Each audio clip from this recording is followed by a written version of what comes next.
Welcome to the Daily HiFi Podcast. We do this every Wednesday, 4 p.m. Pacific, 7 Eastern. My name is Chana, and today we've got Mr. Joe and Tell and George from Theater at Home. What is up, fellas? Yes. Hey.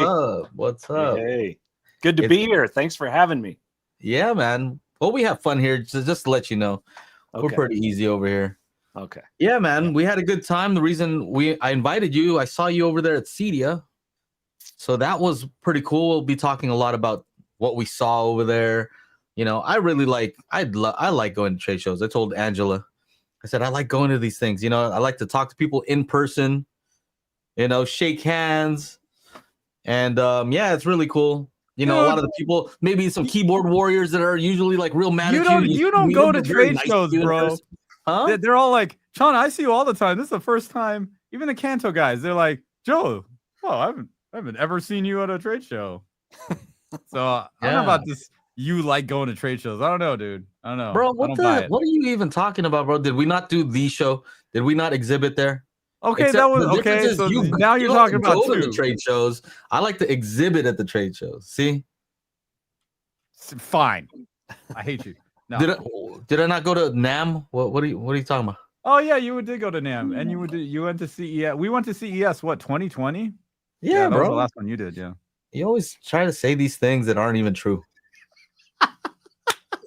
Oh, well, you know. Just because I'm not over there at every single one that I get invited to, Chana, every single one, you're just like, any excuse to go somewhere.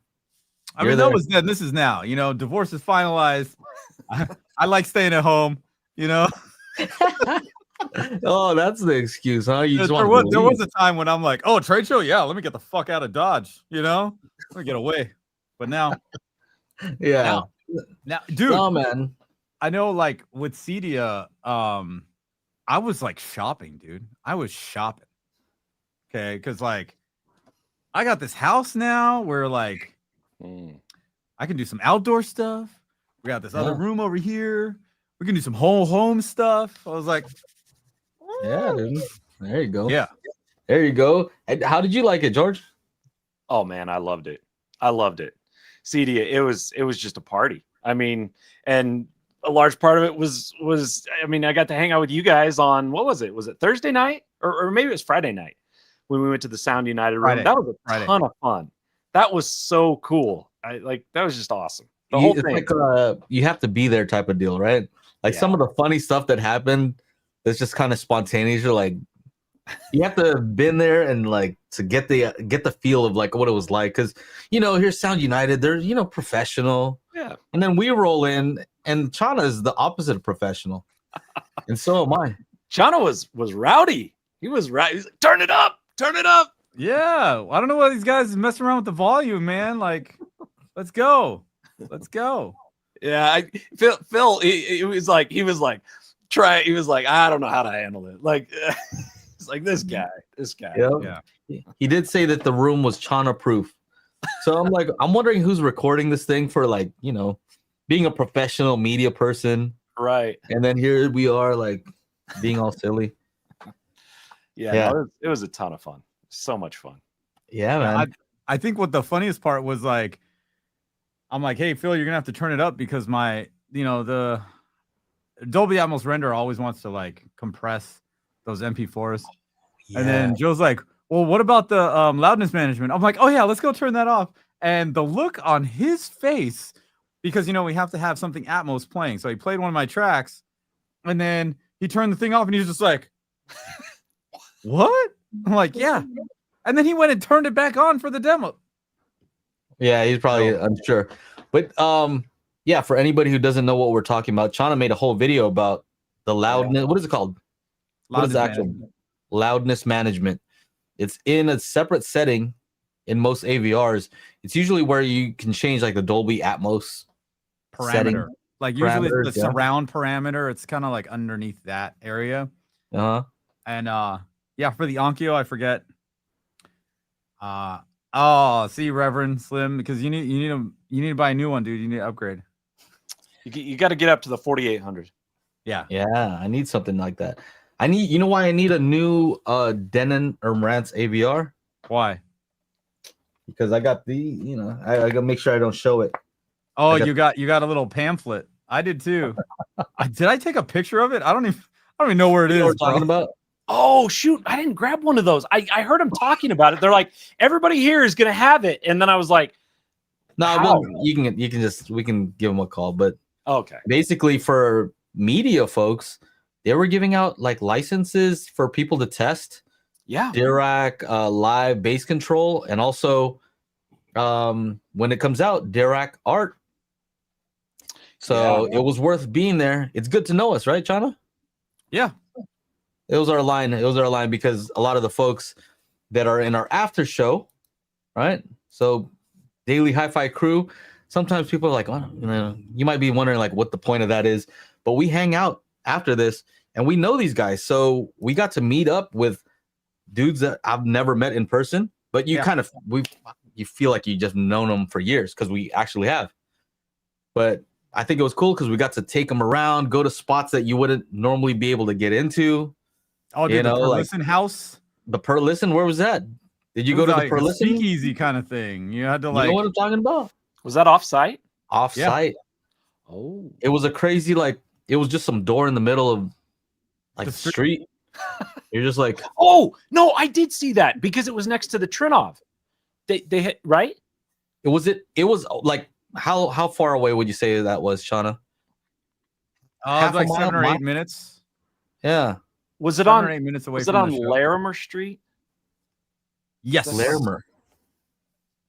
Here, I'll show you the door. I think it was next because there was a speaker company that was right next to. See this? This is the door. Yeah, I think so. I'm trying to find this thing, but it's just a door. Yes. Yeah, because Trinnov and a speaker company, and I think it was Perlisten, they had these condos. They had rented condos so that they could stay there, and they were right next door to each other. Yeah, it was super cool. Mm. And you just walk in, and then you go upstairs. And it's like, oh, this is really cool. Yeah. So, yeah. And then I walk in there, and the CEO, the president, he's like, You're a star. I've been watching you dance all week long. I'm like, what are you talking about? Apparently, they have this like reel going from like different years. And in the for 2024, it was Expona last year. I was all dancing around when the new 18-inch woofers were out. I was just like, oh my gosh. So yeah, they were watching. And all of them said that. All the reps said that. It's pretty funny. Hey, can we say what's up to the folks in the chat real quick though? Hell yeah. Who do we got here? True Voice of Reason. We got Joe. I don't know who that guy is. Yeah. Wendell, what's up? What's going on? Van Gool. What's up, buddy? Who's this? Maverlath. Are you from like Middle Earth? Yeah, we already used that joke, bro. Did I? Yeah. I don't even know. Brent Wood. What's good? Narcane. Jordan C. Larry. Slim. I think that's everybody. Yep. Yeah. Nice. So what things? Well, real quick before we get into CEDIA, because most of this is just going to be about what we saw at CEDIA. I want to remind people: did you guys, whoever uses Plex, did you guys get the email from Plex? I guess their thing got hacked Yet again. This happened like a year or two ago. So you got to go in there and change your password and set up. What is it? The authentication, the two-factor authentication. It's a good idea just because, nobody wants to know that you're watching K-pop demon hunters. You know what I mean? The information will get out there. It's not good that you're out there watching this. I don't know what you're talking about. Also, go to George's channel and check it out. Subscribe. Yes. Did you just change the logo or the thing? So yeah, probably it's been a few months now. My profile picture I had before, it was kind of obscure. It was like you had to like blow it up to be able to actually see what it was. So I wanted something that was a little more clear because it's usually pretty small. So yeah. I just wanted something just kind of related to what I'm all about. Home theaters. Like here, he's got a big old like crazy big CEDIA subwoofer. Yeah, so check that out. Hey, this guy's he's gonna be huge, bro. I told him, I said, this guy's really good at making videos. You know, I don't know about the open mouth stuff, bro. I Yeah, don't this like thing. it. That No. thing. That's got to stop. No, done. The You know what's soy so boy funny thing. about that? I made No that more. thumbnail, and then I saw like some YouTube like article where it's like Mr. Beast found that his videos got more views when he closed his mouth.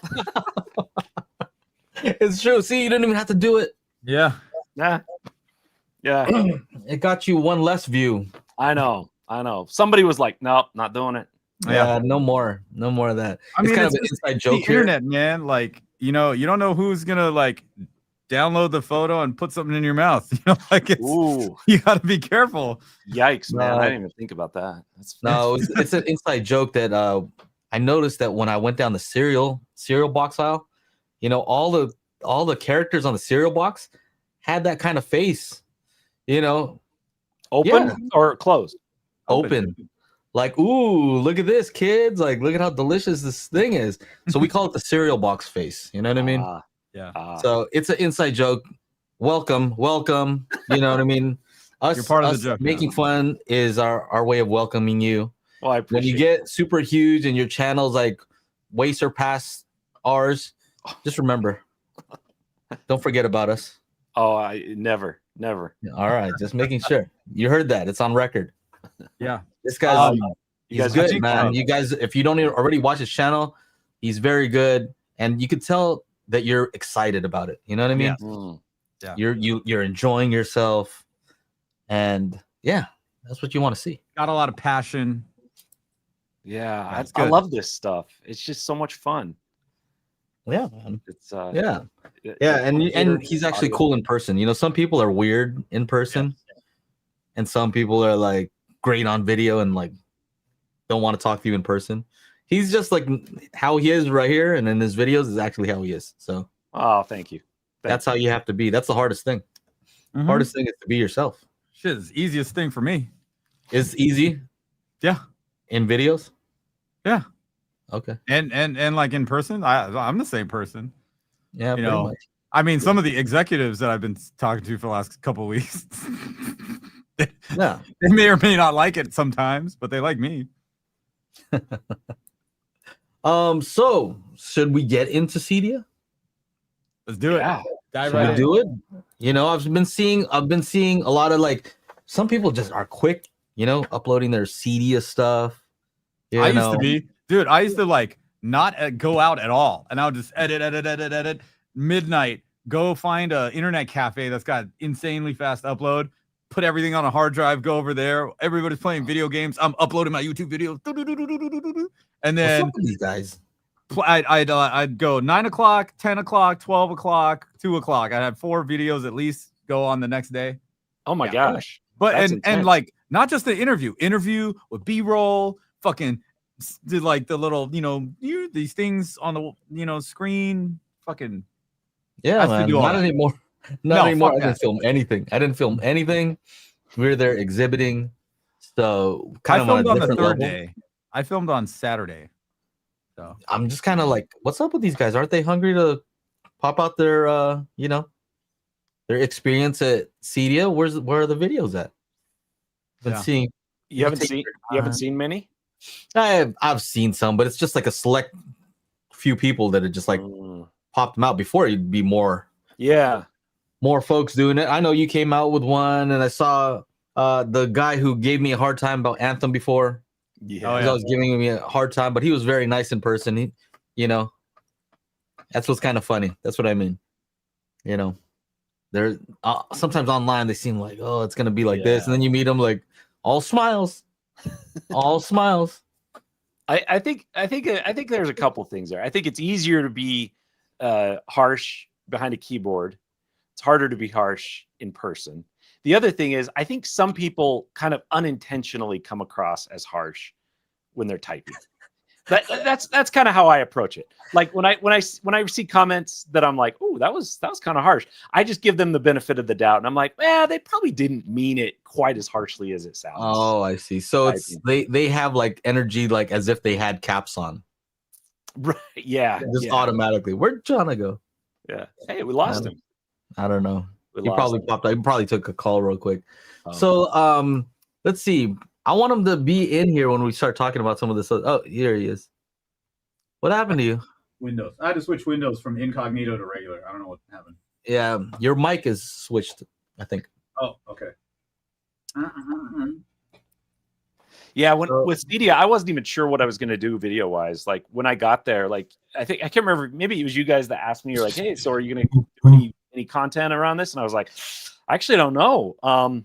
But then by probably towards the end of the first day, I kind of figured out what I was going to do. But yeah, going there, I was like, I don't know. I'm just here for the fun.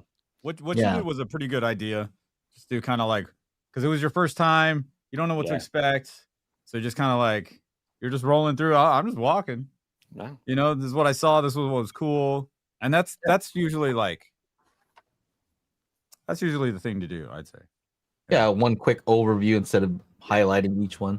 Yeah. Unless you're getting paid to go and review each one, that's that's a thing too. That was me on my first CEDIA. Actually, that interview I did with Rodrigo from Epson, very first interview I've ever done in my entire life. Mm-hmm. Wow. Yeah. And that's how me and Joe met. Wow. What did I say? I'm gonna get around. I'm pulling it up right now. I think my comment to you was CEDIA. Here it is. Okay. All right. Wait, literally, like you're not joking? Like that's literally how you met Joe? Yeah. No kidding.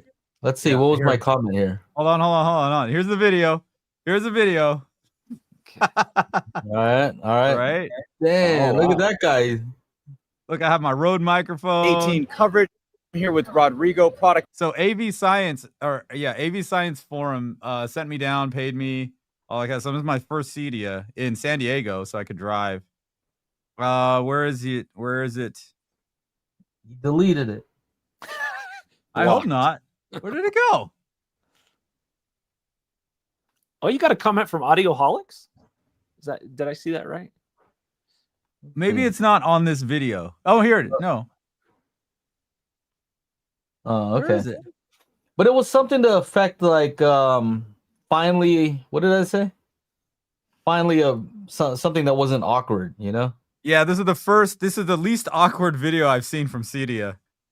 Like I like your laid back style. This is the least awkward video from CEDIA. You know what I mean? Because sometimes people get a little stiff on the camera. They get very in that sales mode, marketing mode. You know what I mean? It doesn't have to be like that. I'm still looking for it. It's got to be in one of these things. All right.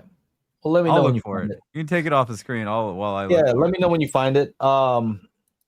All right. So let's talk about some of the rooms that we saw. We all went into the Krix room, right? Yeah. That was cool because I've never heard Krix before. Correct. Yep. Yeah, I thought it was cool.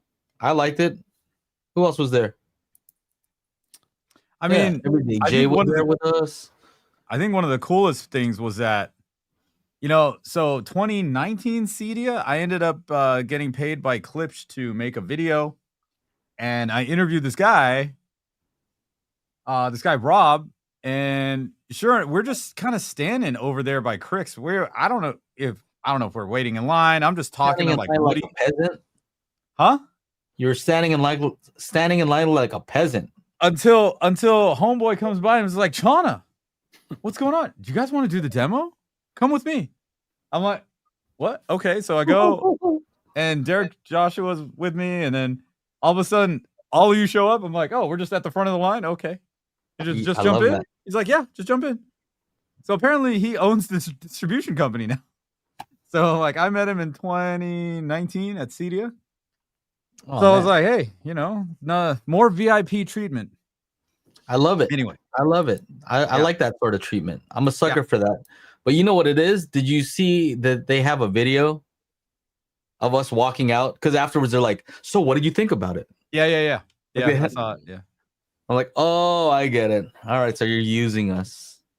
I mean, we did the same thing when we showed at the show, right? Good play. Good job. They're using our guys. Nice treatment. What did you think? What did you guys think?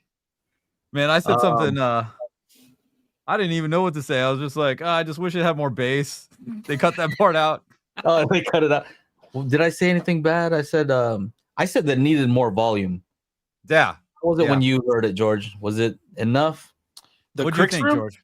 Yeah. I thought it was really good. They were the ones they showed the No Time to Die clip, right? I think. Did they show that? I think so. They did that, They and did? then they did Prey. They did Yes. Prey, the opening scene when she's throwing the hatchets. Yes. Mario Brothers, which Yes. I didn't care for. That was lame. I don't know. Sorry. What was that song too? It was yellow with It wasn't yellow. It was yellow with that remember. lady.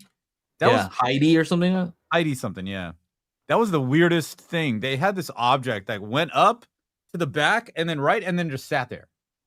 And I'm like, are you gonna move it forward? Like it should have. I kind of like it, bro. I'm like, I would have imagined go,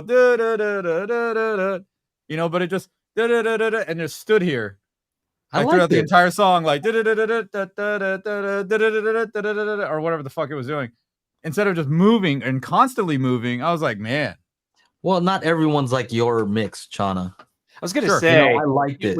with your mixing experience. You know, you pick up on things like that, whereas like I'm failing to even remember. You know, there's a track. There it is. Yeah, Yellow with Heidi Happy. That sounds. I thought it sounded pretty awesome. Stay. Yeah. I like that it stayed there because it allowed me to see like, is there a speaker behind here?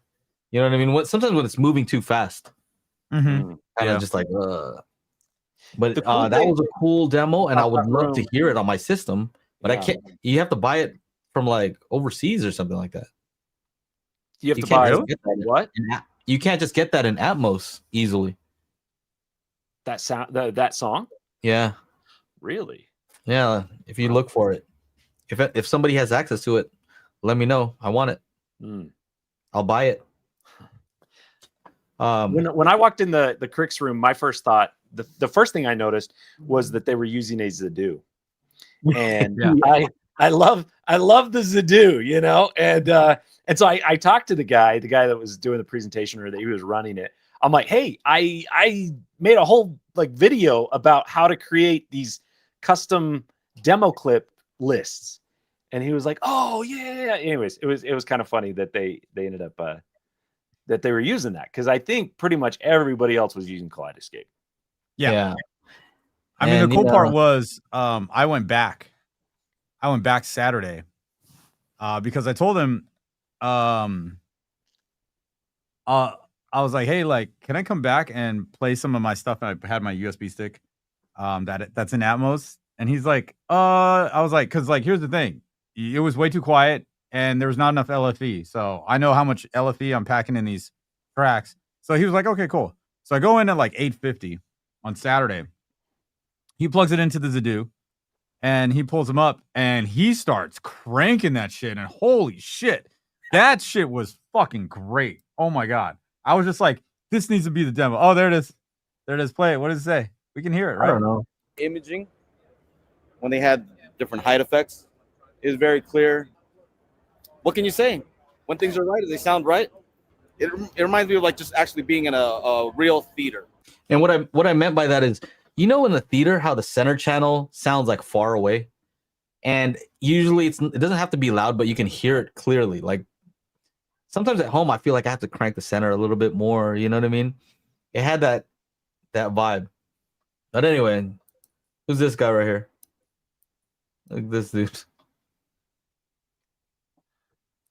To know your thoughts about the Krix demo. First time hearing it, and thoroughly impressed, especially with the hatchet and the bass coming through.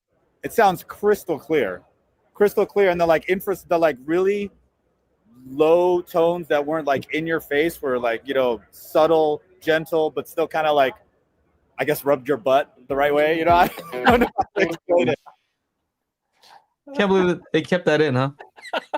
All right. You know, she was like, she was what was her name?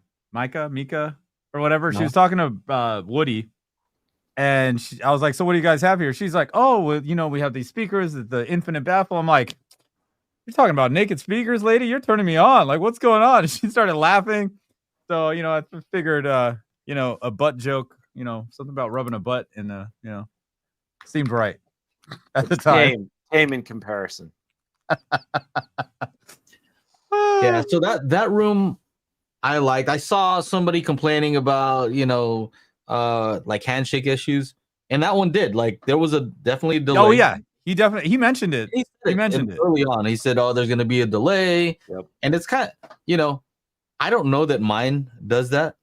I have HTP1, I have a projector, and anytime I play anything on even like on Plex, there is like a handshake if it changes, right? So there's going to be some slight delay, not as long as that one, but I don't know what they had in the pipeline, right? Did they have a Mad VR? Like, how much stuff did they have in there? I wouldn't have done it that way. I thought it was a little distracting. I probably would have just made one long video so it does the handshake once. Like, for example, in our toolkit, shout out to our toolkit, we even have like a countdown. We have a space at the beginning because we already know that certain systems have to have the handshake before it starts playing the test tone, right? So ours begins like, we have some leeway there to allow the test tone to happen. Yep, that's why that 6-second situation is there. If you are ever wondering why we had that click, tick, tick, tick, tick, that was two reasons. One, since I have to line up the audio and video, so that works there, and also because with all of the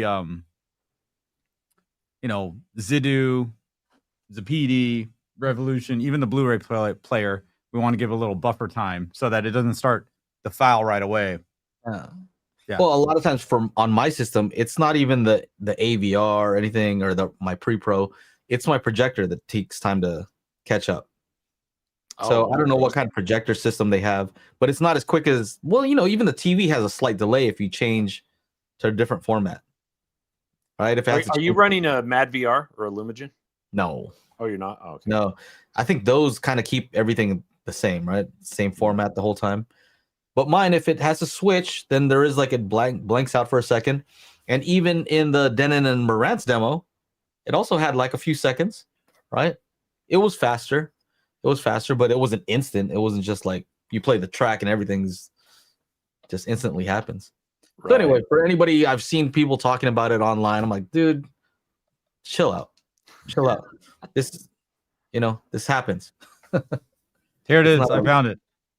Oh, you found it? It was the Marantz, the new Marantz AVR's video. Okay.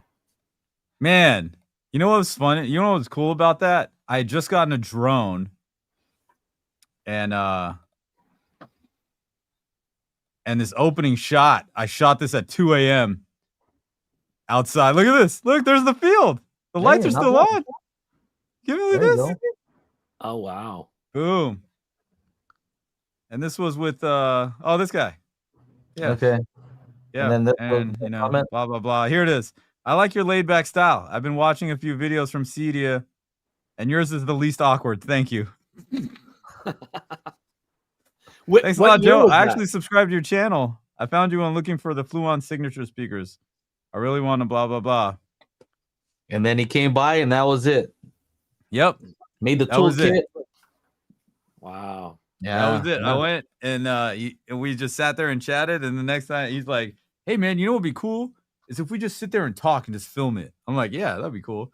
The next time I come down, we do it. Joe's like all out of focus. He had to like.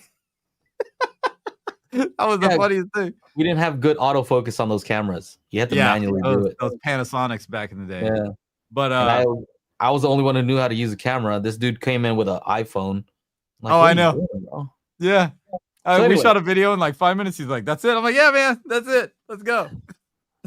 So what else about this Krix room? What did you think? Like, of course, there was Trinnov. They're showing off waveforming, right? They had a good amount of subs in the front. I don't know how many, and then some in the back. 4 in the front, 2 in the back. 2 only? Really? 2 in the back. Yeah, 2 in the back, 4 in the front. I mean, those things were huge. They were big. Wait, are we talking about the Krix room or the Ascendo? Because the Ascendo, they had those 2 massive subs. Oh no, we didn't go back. I saw your video. There. It's not that one. They definitely had 2 in the back because for people who don't know waveforming, I'm sure if you know, then you already know this. But the idea is the speakers, the subwoofers in the front, pump out the sound, right? And normally it bounces off the back and then it starts canceling out. But the speakers, the subs in the back, actually suck out the bass, right? So it allows the bass to go do a full cycle all the way through without the wave coming back and then canceling out. And also there's extra stuff where it just sounds a little bit more bloated because of because of the long sound waves in a small room, right? Yeah. So yeah, I want to try out waveforming. I've got some stuff in the works to add a couple subs to my setup. I'm looking at a couple different options. oh yeah, you got the Trinnov over there. I want to he's try a it out. Trinnov guy. I know he's way better than us. He can get. I know he got the Trinnov. It's on loan, so I can't really claim it. It's on These were the two speakers that they had over there, so they weren't like huge. Yeah, in the back there. I mean, the box is pretty huge. If you put that into your house, yeah. Look at that, because you can see that dude standing at the very back of the room, like it's taller, almost as tall as him. There's Michael back there. Yeah, Michael. And here's us, all of us. Yeah, we had Derek Joshua, we had Dugan, Mike, and then this guy here apparently promotes our disc all the time. Yeah, so that was cool to meet that guy. He's like, he had the I gave him a disc because he was like, yeah, I would love to get the physical copy. So I ran all the way from Krix over to our booth to where my bag was, grabbed one. But yeah, I think that was probably a great demo, like one of the better ones that wasn't like over the top price wise, right? Yeah. I don't know, it was pretty up there. Well, it wasn't $1 million room. Did you go? You went in the $1 million room? Yeah, that was the Ascendo, right? With the big Ascendo. Yeah, I didn't make it to there. Oh, yeah. I mean, it was crazy. But honestly, I mean, I don't know, man. Honestly, like the difference between $100,000 room and $1 million room, I don't know. At a certain point, there's definitely diminishing returns. Yeah, yeah. I think that's really what it comes down to. But that's how it is. Anyway, Krix, I thought they did a good job showing their stuff. Everything looked good. I was impressed with the sound. So I think I asked them that one who calibrated it, and they said Adam Pels, right? Yeah. Adam Pels did the Krix room? I think so. Yeah. Is that what they said? Yeah. I think so. I'm like, okay. That has a lot to do with it, right? Yeah. If you go in there, just set up speakers, and you just run the auto calibration. It might not sound quite as good. Yeah. So had somebody good calibrating it. What else about that room? It wasn't anything crazy, right? Nothing about it was crazy, but it really sounded like a good home theater. You know what I mean? I think they could have cranked it up a little bit more. Might have been more impressive. But yeah, it's interesting. Like with the demo rooms, they tend to kind of like they tend to push the volume like past where you would actually watch a movie at, which I get. I understand that. But sometimes they go like into to the point of like discomfort where it's like, oh geez, and it's like, part of my ears. So I appreciate it when they take just like half a step back away from that edge. So it's like, it's louder than you would normally listen to a movie, but not to the point of like discomfort. So I like when they like thread that needle right there. I get it. I mean, for me, it's very simple. If the voice, because the beginning was a whole intro explaining the Krix setup. Yeah. If that voice is about the same volume as the guy who's there talking, I think that's a good starting point. Right? Like as if somebody were in the room, maybe a little bit louder, maybe a little bit louder than that. Yeah. But not a crazy amount as if the person is screaming in the room. Yeah. I mean, Joe, you listen to shit loud, Joe. Do I? Okay. Yeah, because whenever I'm there, I'm just like, you can see me and go like, well, bro, I mean, if you're not getting a reaction, I'm like, hey, he's not even reacting. It's way louder than I would normally listen, but I'm just waiting to see something. You know what I mean? You're just waiting for me to like, say some shit. Yeah, if you're not gonna react, I'm gonna be like, oh. All right, time to put it. I'm like, yo, man, Cut it out. What'd you call it? We heard the K array, like just a quick demo of the K array room. Did you get to hear that, George? That was crazy. That was crazy. He got into the tiny room ones. we weren't in. We weren't in that room. Okay, so With we the didn't get to little hear the tiny ones. And in your video, you said that they were impressive, but you said they were missing a little mid-range, which I would kind of expect. Yeah. Come on. Yeah. Come on. Exactly. Like, The not size of your surprising. thumb, bro. What's Are that? you serious? The size of your thumb, you said? I'm not exaggerating. I'm not exaggerating, those man. things They're are like, tiny. Those things are tiny. honestly, I walked in and I wasn't really paying attention to his initial presentation. Part of it was, I think I was sitting on the floor, or maybe that was later. It doesn't matter. I wasn't really paying attention. And then they started the demo and I'm listening to it. And I'm like, oh yeah, wow. Yeah, that sounds really good. I'm like, it's kind of missing a little mid-range, but I'm like, that sounds like that's a lot of sound. Now, I should have mentioned this in my video. Maybe I did, but if I didn't, I should have. We were seriously like 6 feet away from these speakers. So it wasn't like, and he even mentioned later in the presentation, like the throw distance of the speakers, like how far they could actually project. They are kind of limited that way. But the point is that after it was over, and then he's like, okay, so that was our entry level, just single array. And now we're going to go on to the next one. And I felt bad, but I was like, whoa, hold on. Like I stopped in mid presentation. I'm like, hold on. I just need to clarify. Wait a minute. What we just heard was actually just those two tiny little speakers. And he's like, yeah.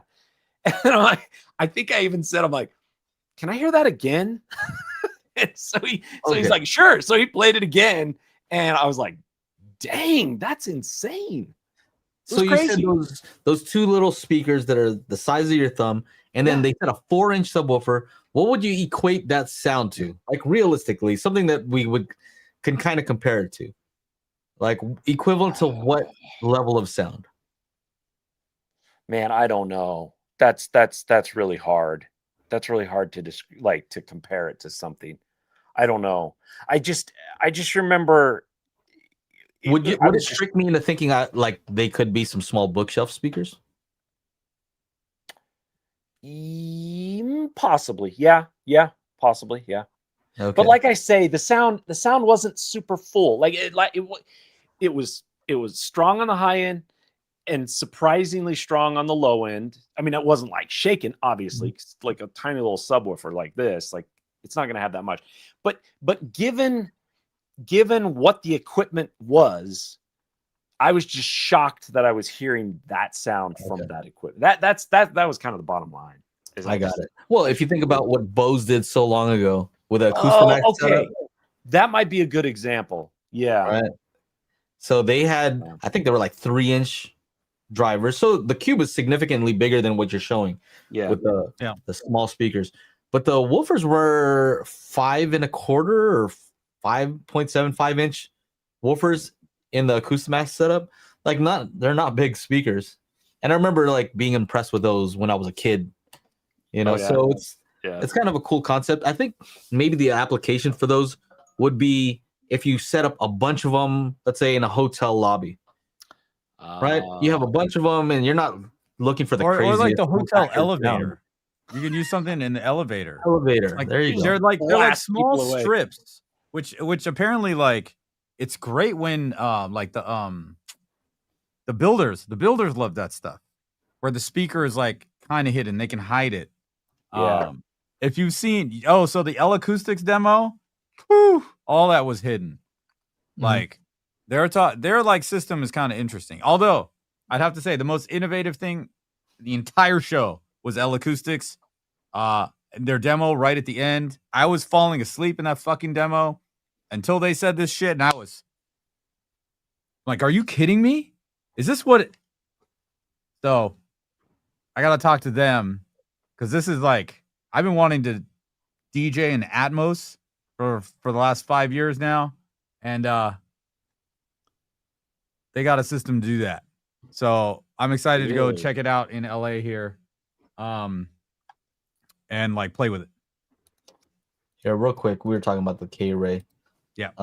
Here are some of their speakers. I think we showed them here before. Mm-hmm. Yeah, those things are tiny. Something like that, like that. Yeah. Oh, that's their array. That has like four of those tiny little speakers in it. Yeah, it's like a USB stick. Yeah. Yep. Yeah, something like that, where you had a bunch of them. You know, you have them all around the room, and if it sounded somewhat decent, then that's cool. Yeah. Yeah. Look at that. They Really do a good. lot of commercial stuff. The guy brought some of those here, and along with like some like portable line arrays for like DJ stuff. You know, so we did hear the other K-Array Yeah. room, and that thing was distorting, bro. They were showing some Yeah. smaller speakers, and they're like, 4-inch "Yeah, check one." it out." I'm like, do you not hear that they're distorting? Like I think at some point they're just like, yo, it's a 138 dB SPL. Yeah, but they were Yeah, distorting. okay. Like, I mean, do we really need to get that loud? No. Right. No. And just because we can doesn't mean we should. Yeah, I Right. thought they blew one of those speakers. Oh, maybe they blew. When were you there? Because End of maybe- day Friday. Yeah, Oh yeah, I had already been there. Maybe they blew it after I was there. I'm like, that's not a good demo, guys. Turn that down, please. So K-Ray, what else? So we mentioned Perlisten. All right. So I don't know what they were showing there, but It was like a were 2-channel. looking at They were stuff. showing their most expensive S series, like carbon fiber, and I don't know, 70,000 for the speakers. Did you see that little tiny subwoofer though? What was that? That was their little 8-inch. It's real cute, isn't it? That thing is tiny. No, I know. It's real cute. Like, just sitting there on the table. Did you see that? Half Joe? high WAF on that one. Oh my Right. goodness, that was a tiny subwoofer. Yeah. Dang, now I wish I had stepped in there. I walked right past it because I was next door, but I wish I'd stepped in there. $2,000 though. Okay. No, it's pricey. For their 8-inch. Yeah, Yeah. this thing is. Wow. It's really. Yeah. I had 2 of the 10s in here. I think they're also 2,000 or 2,500 or something. Dang. I don't think I'd buy those. They're That's good their- looking. That's their 8-inch. Yeah, They're they look definitely really- good looking, Yeah. but it's That not thing's like, so small. It looked like a Light. computer speaker. yeah, that'd be good for like a little desktop setup, Whoa. small office. Yeah, I was very surprised. What is it? I was just nerding out with Dan Romer the whole time. We I know. got there. I'm like, I didn't even know what the guy looked like, but since you guys were all, I'm like, oh, that's got to be Dan Romer. Like Joe's not gonna be Dan talking Romer like is that. one of my favorite speaker designers because he's so consistent.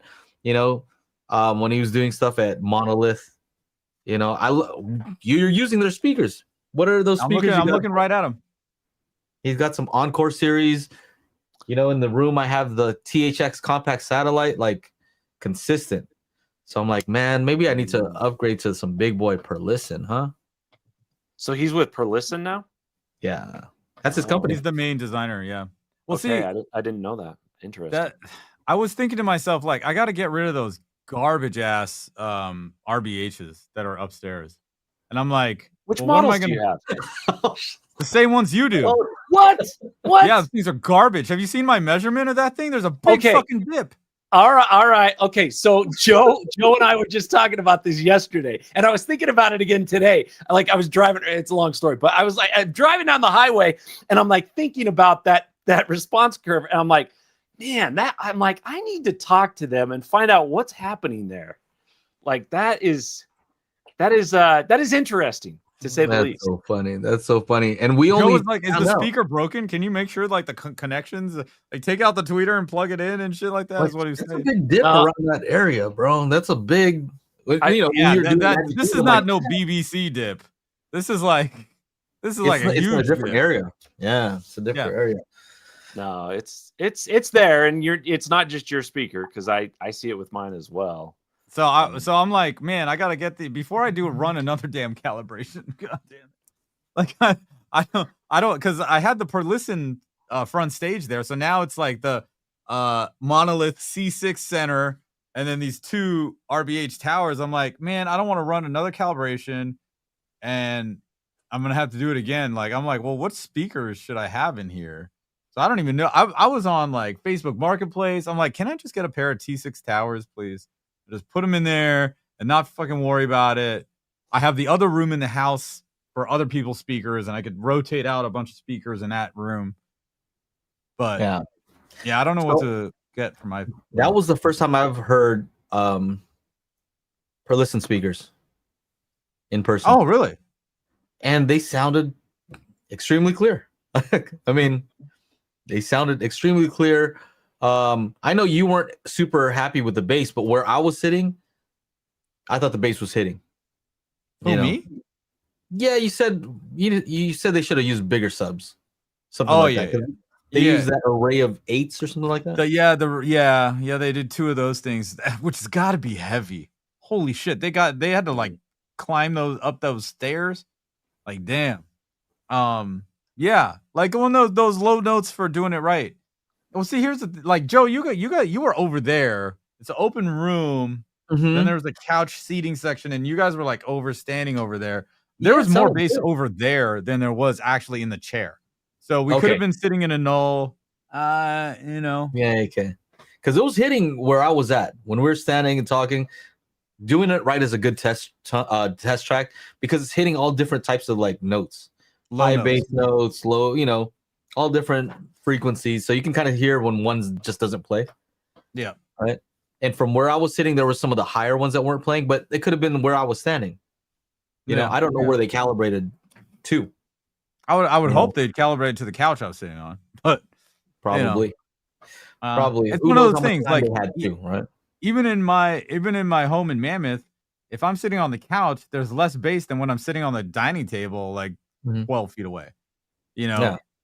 So Well, I heard this dude talking about, I heard Perlisten speakers and they sound neutral and they're just kind of lifeless.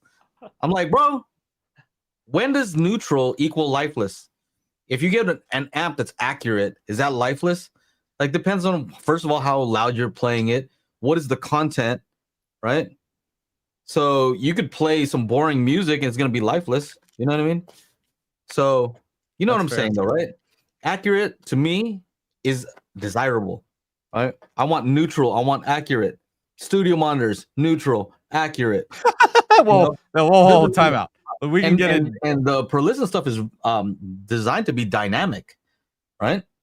It's designed to play loud, right? So a lot of times I've noticed they kind of sacrifice a little bit on the bass extension because they know you're going to use a sub, but that when they have those THX certifications for what the heck are they?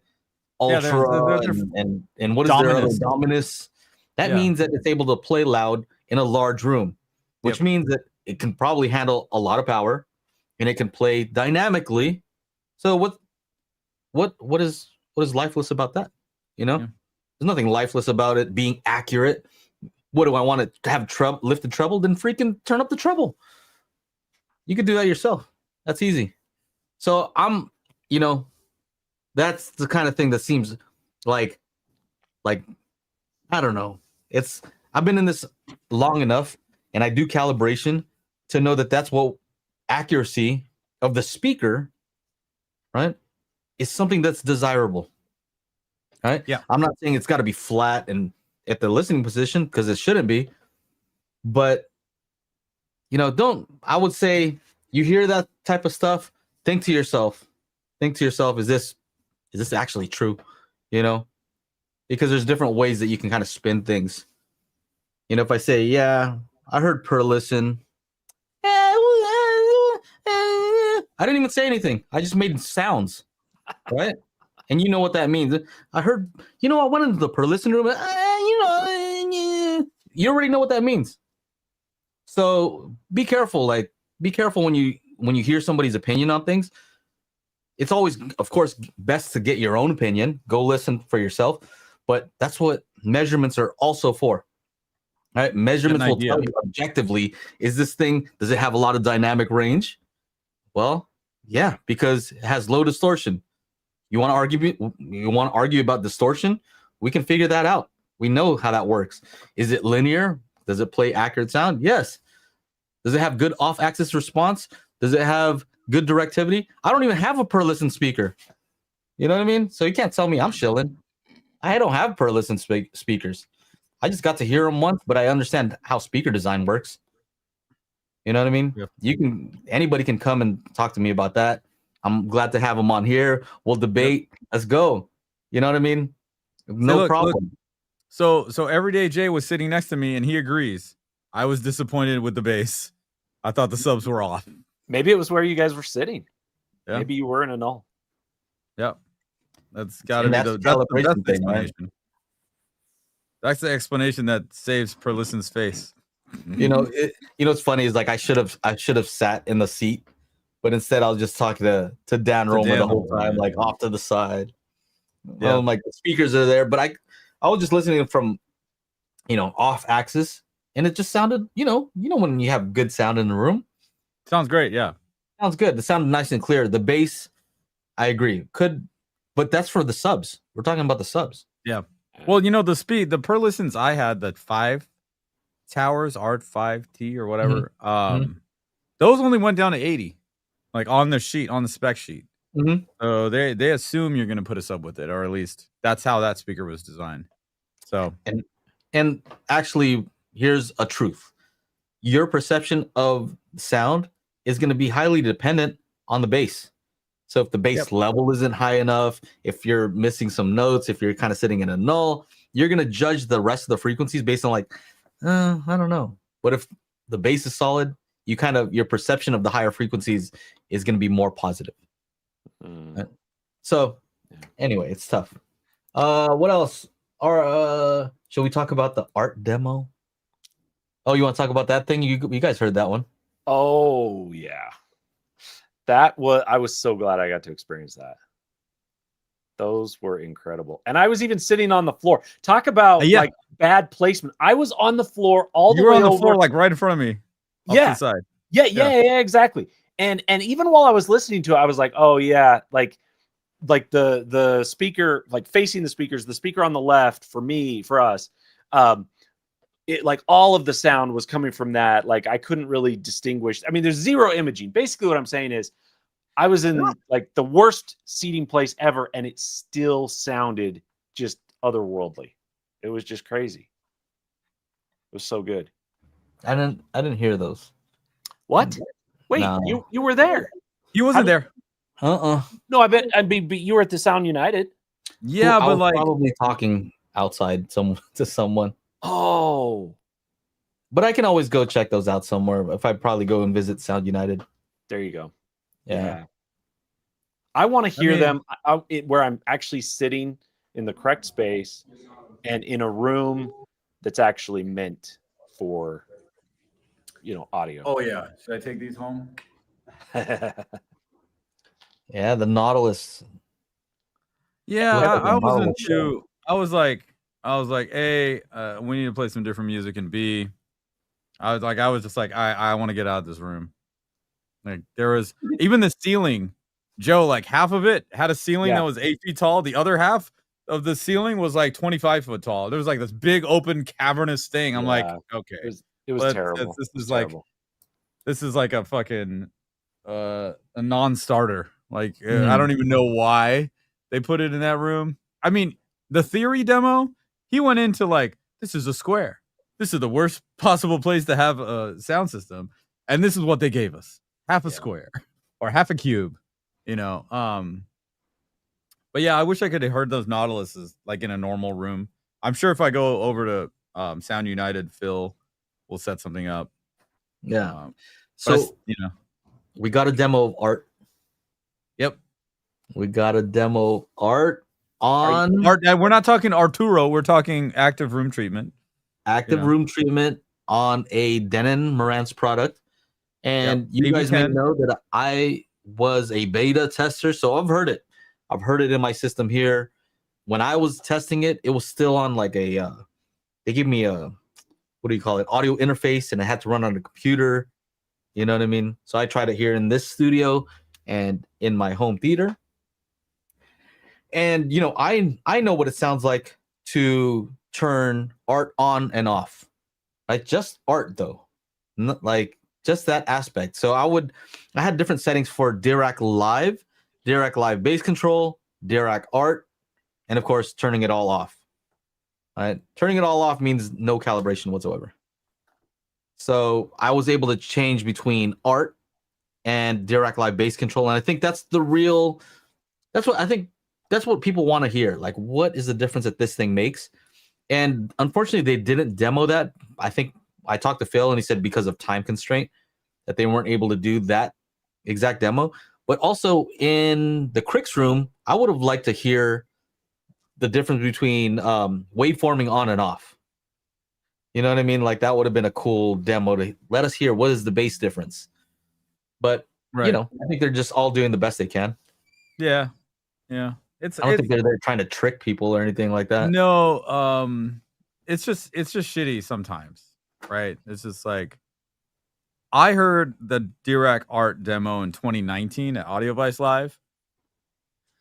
Thank God this one was better. This one was way better. But like my thing was like it kind of made the objects that I moved around the room fuzzy. Instead of being like it's right there, it's like it's over here. Like I can't tell. That's what it did in 2019. Of course, they got all the equipment. There was some weird shit happening, and everybody got their equipment the day of the show. So, like, you know, Matt Trinkling was sweating just trying to get the thing set up properly. So, you know, they look like like this demo was much better. Yeah, much better. So they demoed F1. They demoed Layla. Yeah. I mean, Alive good Layla. demos. You know, Yeah. Phil is the man. Phil Jones, he's the man when it comes to picking out the right demo tracks. He's very good at that. Luckily, everybody used that for that same scene from F1. So I got to hear it at JBL. We heard it at Krix. Yeah. I heard it at L-Acoustics. I heard it at Lingdorf. I heard it at a bunch of places. I talked to one guy and he was like, yeah, I tried to pick clips that like nobody else is doing, but I really appreciated being able to watch and hear the same clip across multiple systems because you can hear the difference. And there was one theater, I'm not going to say which one, but it was very clearly the least impressive. Oh, you gotta say. You guys, which one? Which one? Which one? No, I'm not gonna say. Which one do you think it is? All right, he's not gonna say it. Which one do you think it is, Chana? Hold on, let's ask the chat. Because this is what they do on these live streams nowadays. Chat, what's good, chat? Okay, W's in the chat. He's not gonna confirm or deny. But okay, wait, hold on, wait. I can't even remember. I can't even remember which number room. Oh, he can't. George, he's sandbagging now. Look at him. He's like, that's why he's good at. He's better at YouTube than I am. That's why. There it is, right there. All right. Did you hear any bad demos though? The Cambridge Soundworks room. My PC, my computer speakers, they just didn't do it justice. Which ones did you hear any that you didn't like, Chana? I did, you know, apart from the other stuff that L-Acoustics was doing, that clip of F1 didn't compare to the other ones I heard. So here's the thing. Here's the thing that these guys got to understand too. Just because it didn't sound awesome in this demo room, it could have been that they had a crappy calibration. Doesn't mean their speakers suck. Yeah, that's true. Maybe they didn't have enough time. Maybe they had something messed up. Maybe they had something wired incorrectly. Who knows? Well, here's something interesting, and I've been recording on my Plod to, you know, get a script going for what I thought. The JBL Synthesis room, same exact equipment, same exact room, totally different experience. This year, much better. And I talked to Jim, and he's like, "Yeah, what do you call it? Also, the demo clips they used last year, I don't know. I don't know why everyone was using this one from Ghostbusters. It was stupid. Anyway, that system, and I described it in a video because I was doing a video with them. That shit sounded perfect. That shit was like perfectly balanced, right? Like the space, whatever clip they used with Tom Cruise. I think it was one of the Mission Impossibles I haven't seen yet. So there's like 7 of them, right? That I haven't seen yet. What? Kidding. No, I'm just saying there's so many. Oh. It's like Dead Reckoning 35. I don't, you know. Was it the scene where he's in the submarine? Is his voice like all around you? I don't know. Yes. forget. Yeah, because he's talking to the entity. Like he's Okay. in like a chamber, and the entity is talking to him like kind of in his head. Is that the? It was I think the scene. I think that could have been it. And like that, the like Atmos, like enveloping, like they had me do like again. Here's the VIP demo shit. Like they're like, here, let's clear everybody out. Chana, you get in there, second row, middle. I'm like, okay. And then they let like 3 other people in. It was fucking badass. And then they played that F1. I was like, that was probably the best iteration. Like, you know what you said about the Krix room when everything's right, it's right. Mhm. JBL Synthesis got it right this time. Okay. Yeah, they had the exact same room, exact same amount of chairs, exact same equipment as last year. Night and day difference. The tuning was much better, and I'm wondering because I know Jim always talks about it. You know, we tuned to the Harman curve. That was a custom Magic Beans curve. Yeah. Dare I say it could have gotten even better? Yeah. I don't know. Everything was I thought it perfect. The was- amount of bass was perfect. The amount of rumble was perfect.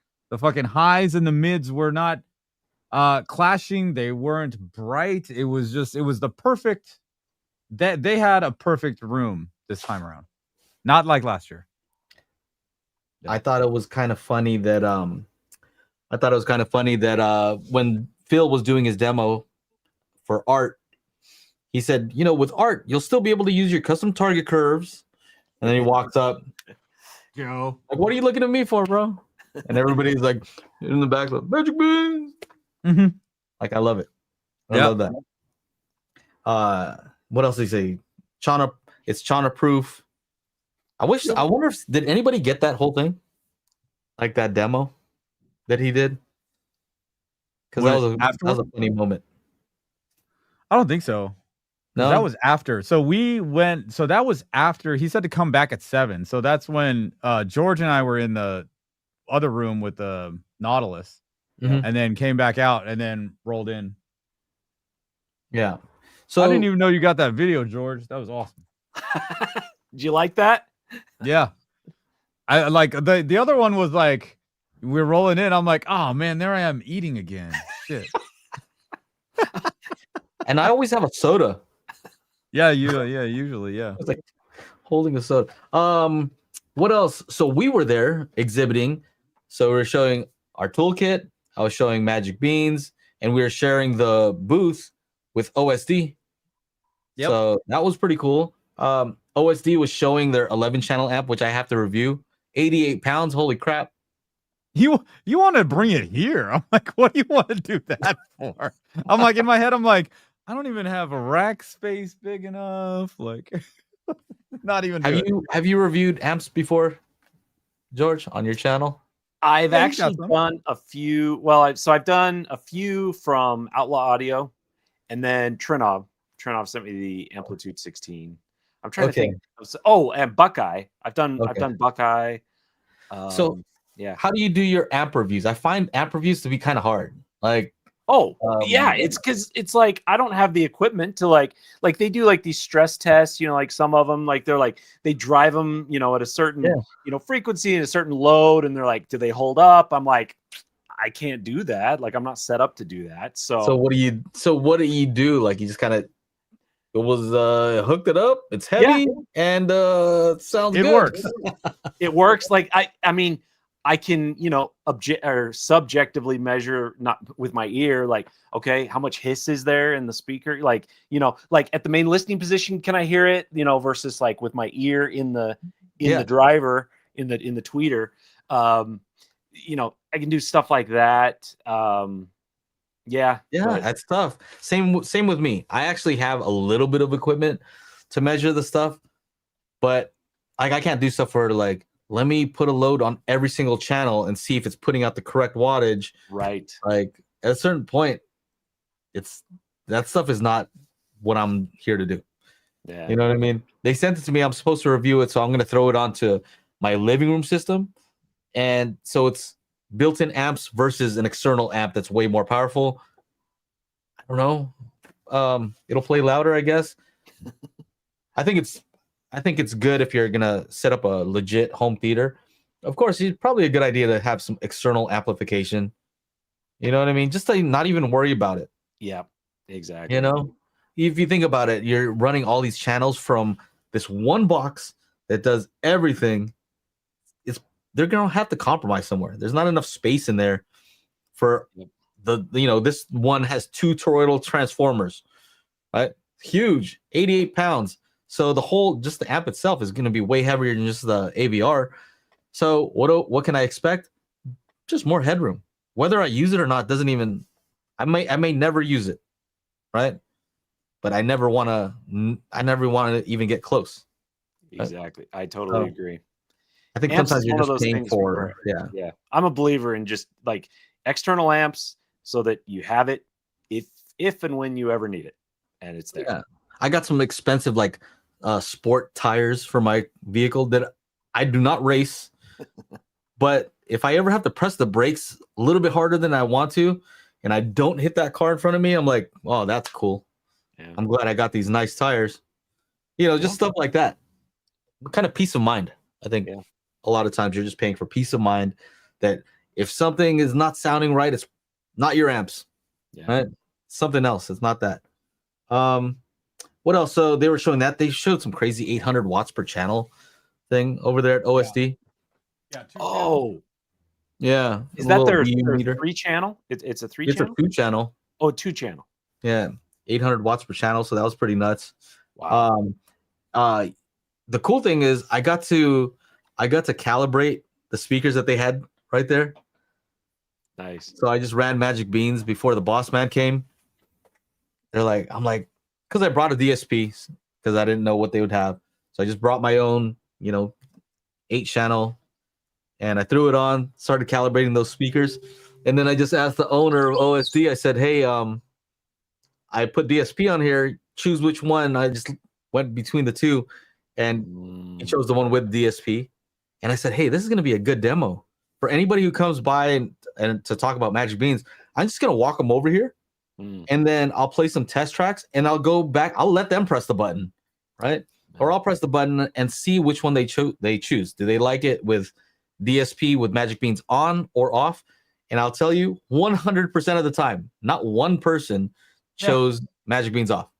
So it's either I'm getting extremely lucky with my calibration, or Magic Beans is doing what it's supposed to do. Nice. So yeah, that was cool. What else? I spoke with this guy, Manny La Caruba. I don't know how to say his name, but I guess he's business With our partners. buddy Tony. Yep. He's business partners with Anthony Gramani. And I was talking to this guy for like 30 minutes intensely. Yeah. We were supposed to get food. Certain things. He was asking, like exactly what I want. I want somebody to ask me very hard questions and question the methodology. Like, is this the right way to do things? I'm like, I love that. Because it requires somebody who really knows what they're talking about to ask these these questions. And I think, if I did my homework, I should be able to answer every single one. So I loved it. And by the way, Anthony Gramani, did you see he received a Lifetime Achievement Award from CEDIA? Did he? Oh, awesome. Yeah, congrats to Anthony Gramani. Very cool. I got to shake hands with him and meet him in person, even though I talked to him on the phone. Was that the first time you met him? Yeah. Damn. I see him all the time. Yeah, I ran into him as well. So that was cool. What about our toolkit? Anything happen? How about did you see the egg thing? The egg with when you sit in it and it has the pod, the movie pod. I called it. You put it in your video. Pod. Yeah. So like, I was like, what is this thing? What is this? It was kind of cool. It was. So I think was it you or was it somebody else that went in there, Joe? I went in there. Did you actually demo it? Yeah. Did you get to try it out? What did you think? I did. I even played my Atmos mixes in there because they had a Blu-ray player.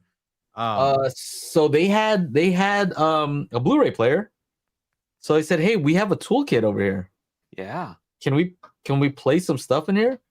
And I was like, your left rear channel is not working.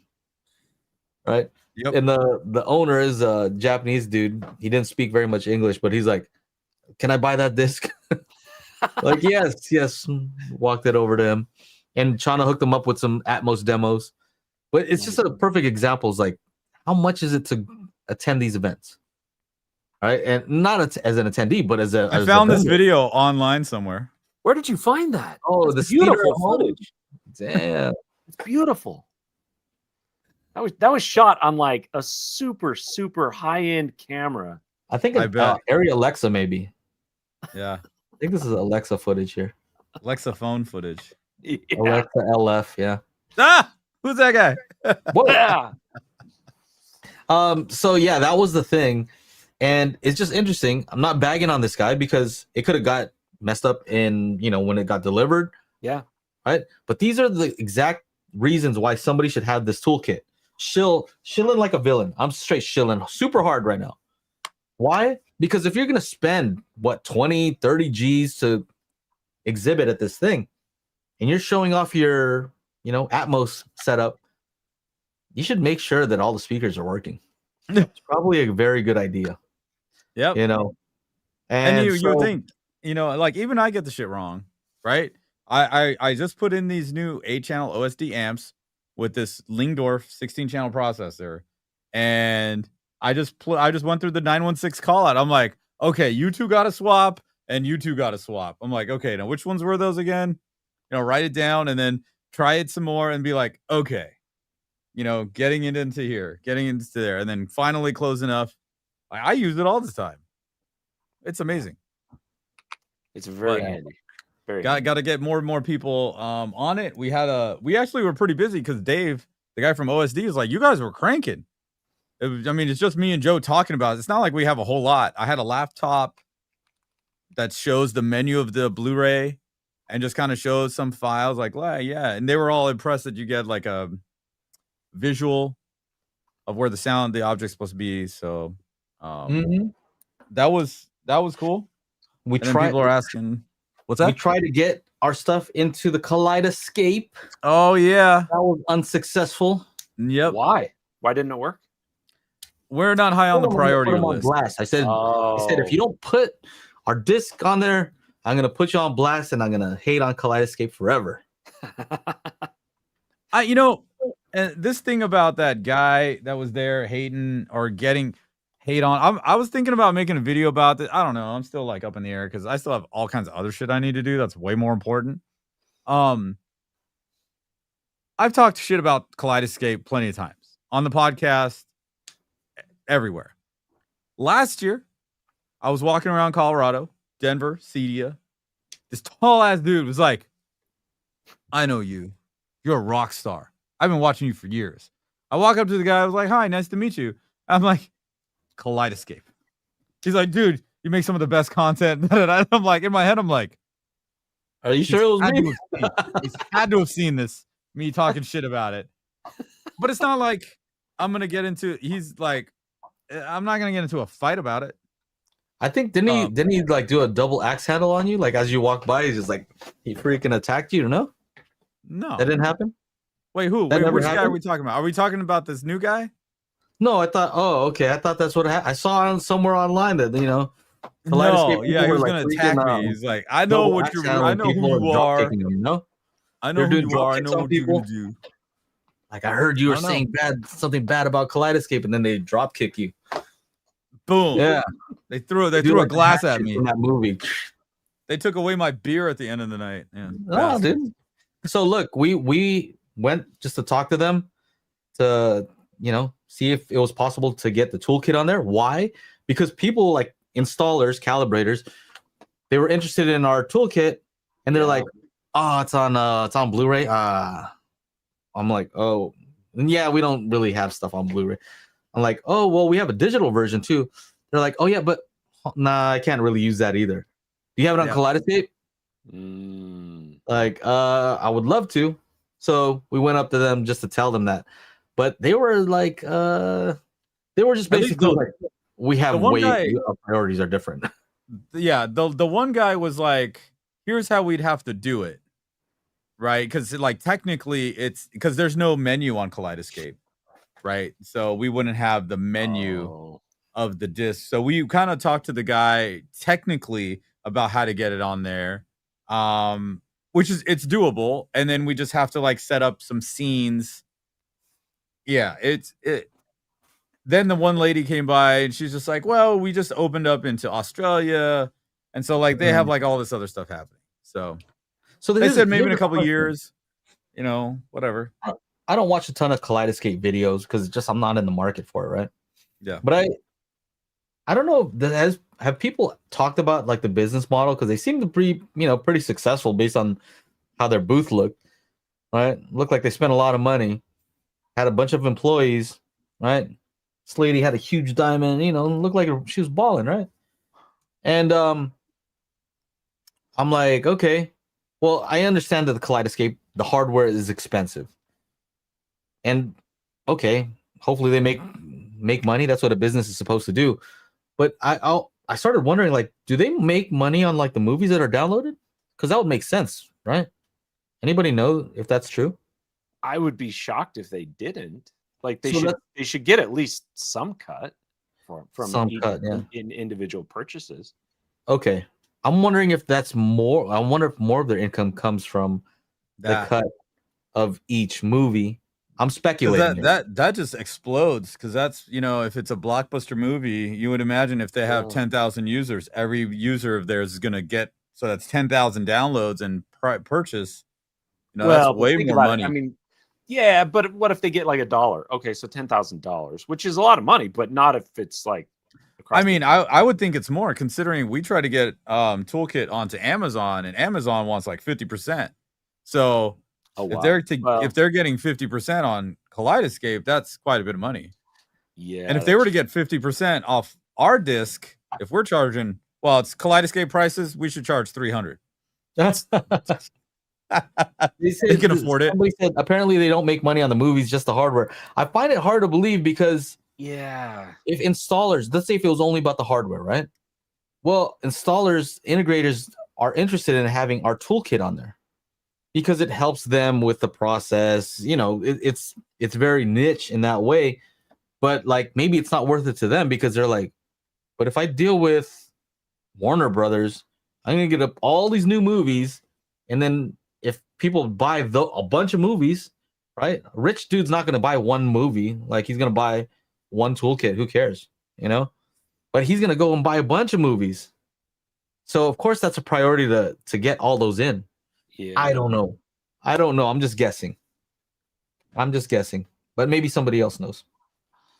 That's a really good question. I would be very surprised if they only make money on selling the hardware. Yeah. Well, I hope they would last. I hope they make money from all the stuff. I'm not hating on them. Yeah. Yeah. I hope companies need to make money, guys. Yeah. Well, and here's I want to give my take on Kaleidoscape. So it was really funny. I walked by their booth, and I was just standing there, and I was just kind of observing, and I wasn't, I was just kind of standing back, and then I was approached by two people from Kaleidoscape. I don't know why they singled me out. I don't know if maybe they see one of my videos. I don't know. I have no idea. But they approached me, and they're like, "Hey, you want to talk about Kaleidoscape?" And I was like, it's kind of interesting. I said, Kaleidoscape is kind of a controversial company or product. I think I said kind of a controversial product. And one of the people, they're like, what do you mean? Why do you say that? And I was like, wait, I can't tell if you're being sarcastic or not.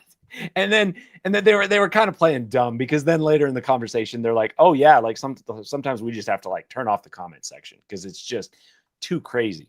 So my thing is about Kaleidoscape is I see them.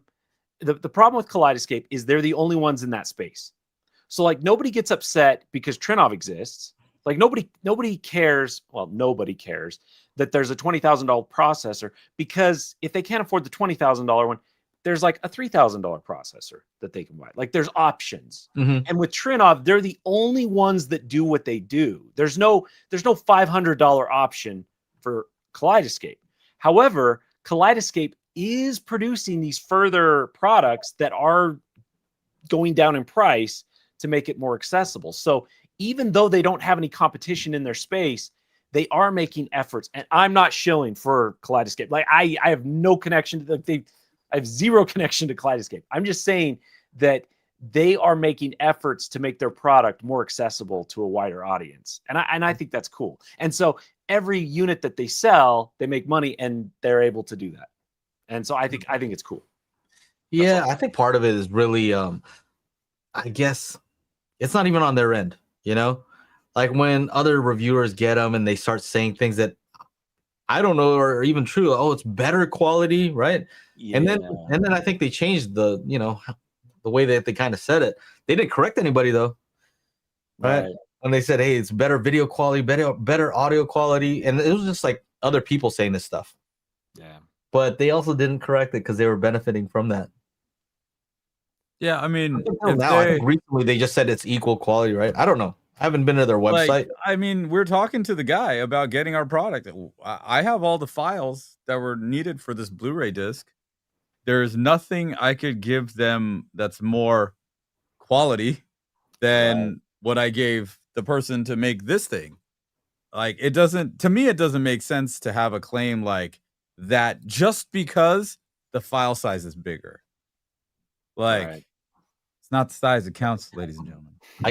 I guess one way you could say it though is if you give the raw files, right, they may be able to encode it with less compression. Maybe something like that could be a thing, I guess. Maybe. But are the companies that are producing the discs taking the raw file and compressing it? Maybe. I don't know. They have to though. They have to. You have to, because we're talking about the raw file is way bigger. Oh yeah, you're right. You're right. Yeah. So it's just like, you know, in Final Cut, I don't know what you used for editing, but when you go to export, you have different options, right? You want to export as H.265. What bitrate do you want to use? Do you want to use ProRes? Do you want to use H.264? You know, maybe they're able to push those settings a little higher because it doesn't need to fit on a disc. Maybe. Yeah. I don't know. That might be that could be a real thing, you know? That's not out of the realm of realistic. Yeah, because they did say that they encode everything they get from the studios. And that's to fit in their platform. So that makes more sense. For them to do that is like that's actual work. You have to have all the stuff. So I get it. I'm not a hater. It's just not a product for me. Fresh header J. Yeah. I'm good. Let's see what else. Afterparties. Go to some Afterparties. I got this from Origin Acoustics. Oh, cool. Nice. Right? They were making. Dude, I got two. Dude, I ended up using the hat. We went walking. We were gonna go to the Red Rocks, me and my buddy Ryan, on Sunday, but we ended up going to the Botanical Gardens. So I used the Perlisten hat. So we were at the Perlisten thing. We all got the white Perlisten hat. Oh, what does that say? Origin Acoustics all inside. I'm like, dude, that's pretty tight. Oh wow. Nice. They spent some money on that hat. I didn't get a hat. I got one of those hats, and then the Perlisten. We were all wearing the white Perlisten hat, and I'm like, and we're going to go over to Sound United. I'm like, you guys, we got to keep these on at Sound United. And they're like, Joe's like, nah. I'm like, come on, it'd be awesome. They had a good demo. Of course, we saw Jill, our friend Jill, who used to be at Clips. Yep.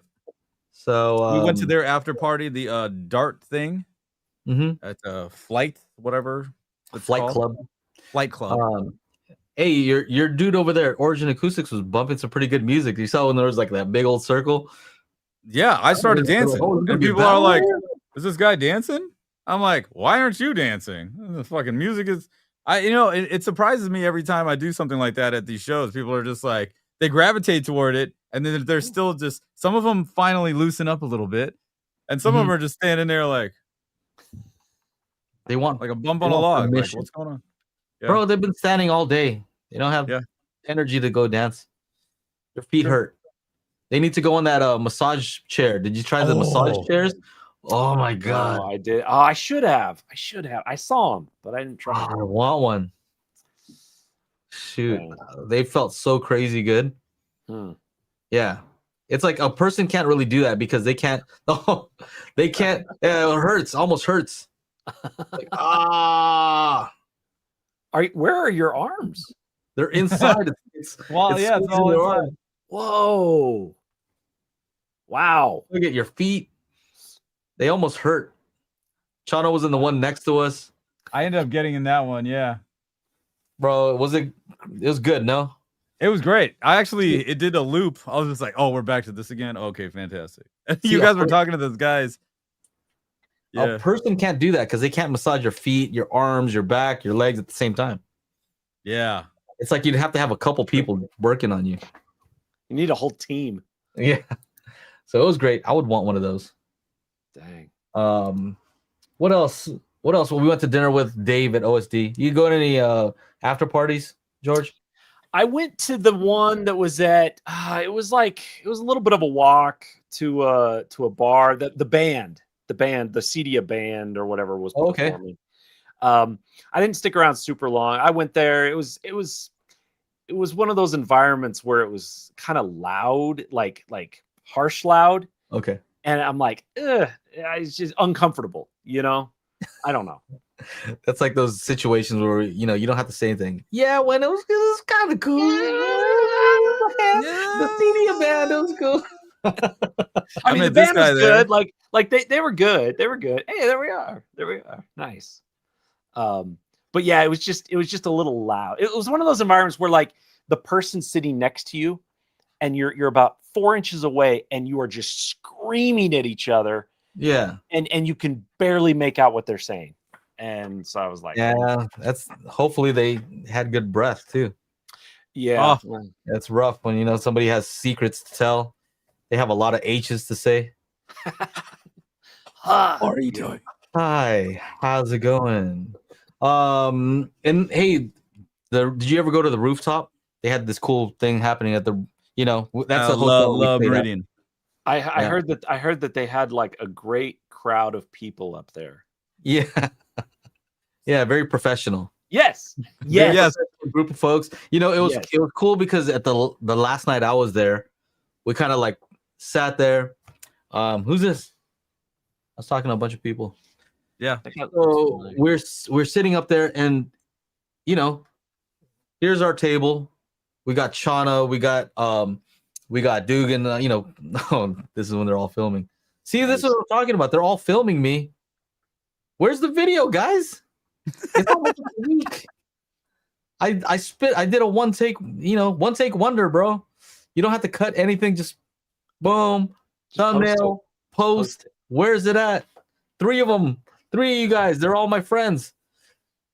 Horizon Home Theater. Where you guys at? Paul, Don, Ike. Huh? A week? You gonna wait till next thing? What's up? Let's go. I'm playing. What you call it? So we were at this rooftop thing, and we had Phil Jones hanging out at our table, right?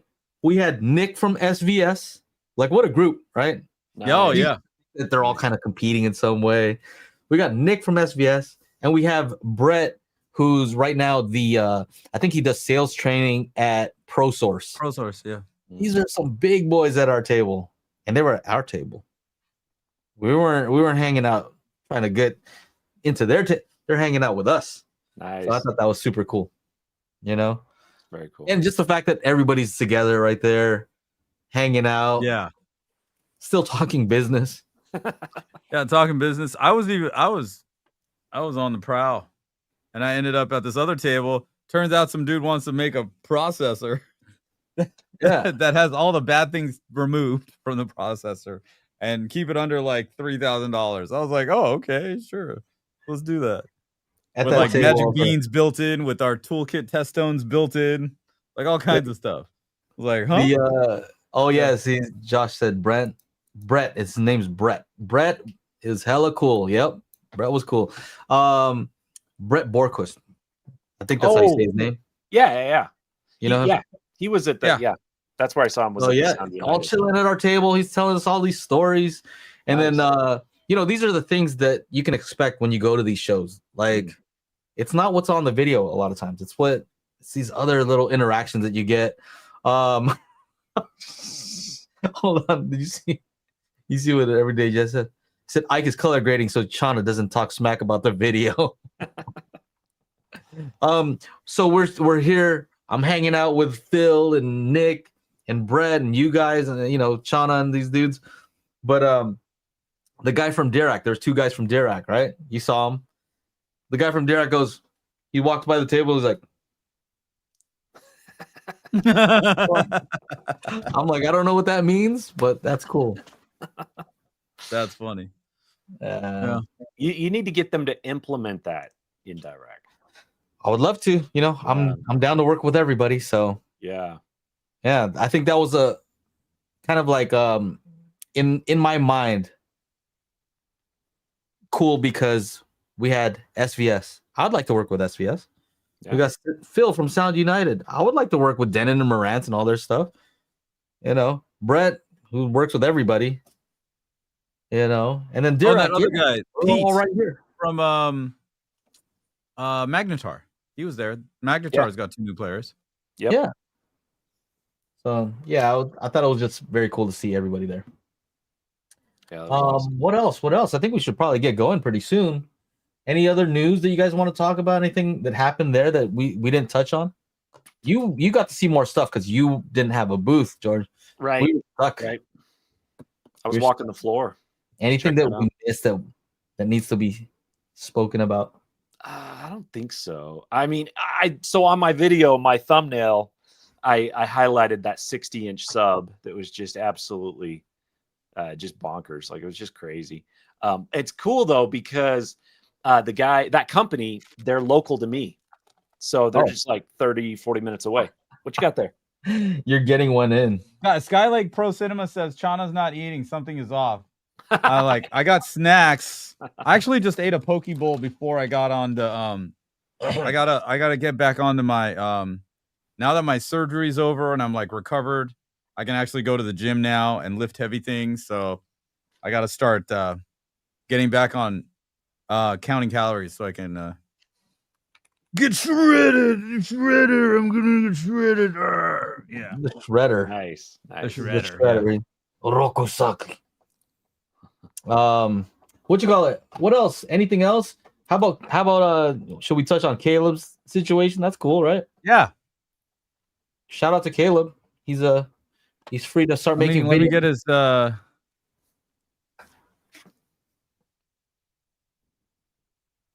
man, that other dude's video popped up again. I gotta like clear out my cache or something. Wait, which Caleb, dude? The one we were rated. talking about earlier, the Kaleidoscape. Yeah. All right, so Caleb is back, ladies and gentlemen. He had 2 videos pop off like in the middle of the night. Oh, So, yeah. He's back. Calibrated is fully functional. He's got Nice. a review of the new TCL QM9K coming out. I didn't even get to see that at CEDIA. I was supposed to like interview Bruce, but the shit that I found on that Saturday was fantastic. So it's good to have Caleb back. He's going to be, somebody said he was at CEDIA, but he wasn't. He mentioned it in this video that he wasn't going to be there.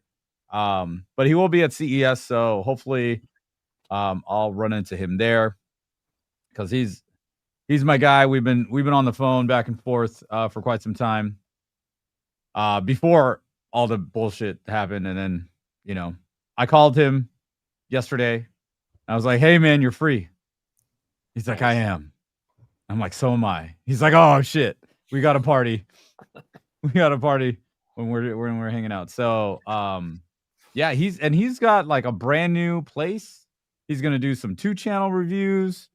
He's gonna do all kinds of stuff. So I'm excited to see what's happening because that guy is a one-take wonder.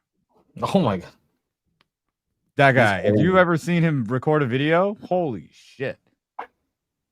That guy's amazing. So, yeah. So anyway, yeah, man. Everybody should follow George Theater at Home. Oh, thank you.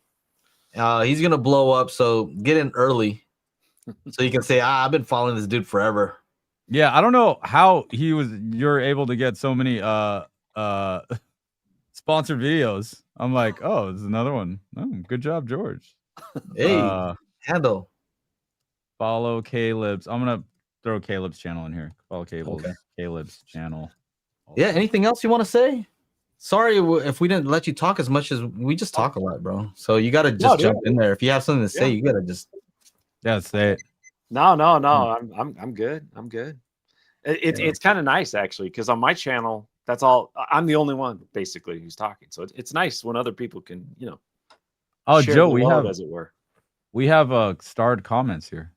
Oh shoot. Okay. Oh let's man, that kill would the be start crazy. comments. Let's get it real quick. How does That would- Dirac art compare to your Magic Beans? Okay, so I'm gonna be. Hmm. So you're asking me, right? You're asking me. He's Right. biased. Look, I was beta tester for art when the former CEO and their lead engineer, senior engineer, came to my house. I had a demo set up between Magic Beans and art because I wanted to see what was more noticeable, and they liked Magic Beans in the AB demo. So, that'll tell you what I think about it.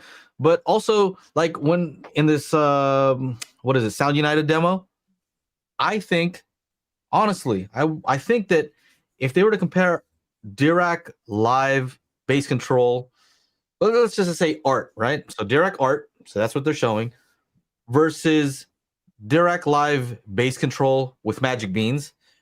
I think with Magic Beans would have been more noticeable in that room, because there were like a lot of issues that could have been fixed that were frequency response issues, like with just tonality, right? Based on the room. So there might be another room where Dirac art would have been more noticeable, right? In certain rooms, like, oh, this is totally noticeable that this art is doing what it's doing. But in that particular room, I think that Magic Beans would have made more of a noticeable difference in a blind A/B demo.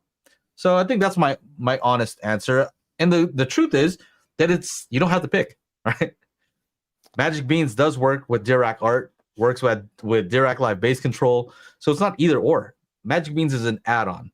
But I think what you're asking here was which one makes a more noticeable difference. And I would say it really depends on the situation.